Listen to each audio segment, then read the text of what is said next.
আমি তো ঘুমাই দিচ্ছি, বসে আনি আমি জানি না।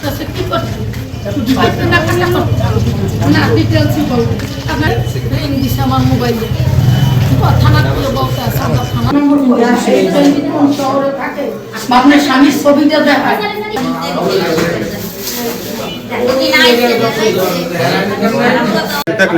স্বামী আছে নাকি?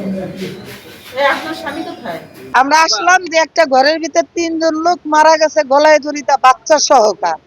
এটা শুনে আমরা সব বিসিকেতন আসলাম যে তা যাই দেখি ঘটনাটা কি। এখন তারা তো হিন্দু, এখন এদের বিষয়ে আর আমরা কিছু জানি না ভাই। হ্যাঁ, সুস্থ তদন্ত অবশ্যই চাই, কারণ ওই যে মেয়েটার বাসায় বেড়াইতেছে, উনি যদি বাহিরে দরজা খোলা থাকতো তাহলে ওনার একটা দোষ থাকতো।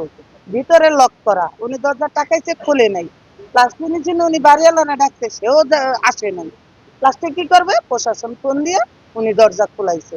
এখন তো এটার একটা সুস্থ বিচার অবশ্যই দিবেন আপনারা বা এবং পাইবে। আমি তো জানি না, আমি মাদ্রাসায় গেছি, সকালে শুনেছি এই বাসায় হচ্ছে গিয়ে 3টা লাশ পাওয়া গেছে, বুঝছেন। তারপর বাচ্চা মাদ্রাসায় দিয়ে এসে ঢুকলাম, এলাকাবাসীর এই মহিলার ভালো করে জিজ্ঞাসা করলে উনি বলে দেয় সত্যি কথাটা, কেন এই এলাকার ভিতরে এরকম ঘটনা তো আগে কখনো ঘটেনি। তো আপনারা দেখছেন এটা খুবই মর্মান্তিক একটা ঘটনা, তবে কিছুটা টুরিস্ট আছে, তারপরে যে নিশ্চয়ই আত্মহত্যা বা হত্যা এরকম কোনোটাই এখন পর্যন্ত ক্লিয়ার বোঝা যাচ্ছে না। তবে আমরা তদন্ত চালিয়ে যাচ্ছি। এখানে যেখানে আছেন চৌধুরীজন মিষ্টি বার, উনি 3.5 বছর যাবত এখানে থাকতেন।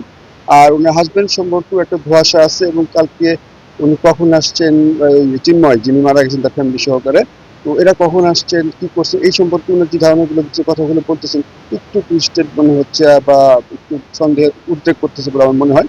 তবে বিস্তারিত তদন্ত করলে সমস্ত ঘটনা বেরিয়ে আসবে বলে আমি মনে করি, এবং আমি সেটা চেষ্টা চালিয়ে যাচ্ছি। এখন যেটা জিজ্ঞাসাবাদ, ঘটনাস্থল পরিদর্শন, এদের যে আলামত যেগুলো আছে বা তার মোবাইল নাম্বার থেকে থাকলে সেই মোবাইল নাম্বার যাচাই করা, সিরিয়াল যাচাই করা, বা ওখান থেকে কোনো ইনস্ট্রুমেন্ট পাওয়া গেলে বা টুলস পাওয়া গেলে সেগুলো নিয়ে আমরা একটু কোথায় দেখতে পারি যে আসলে ঘটনাটা কি বা কোন ধরনের সহায়ক কোনো টুল থাকে বা সেই টুলগুলোর মাধ্যমে একটা ঘটনার আদ্যপান্ত দেওয়া আমরা করার চেষ্টা করছি।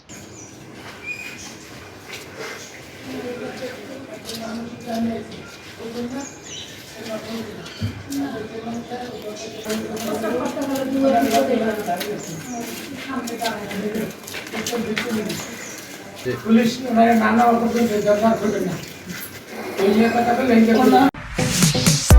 Stella featuring next level. Well done, side by side, fridge.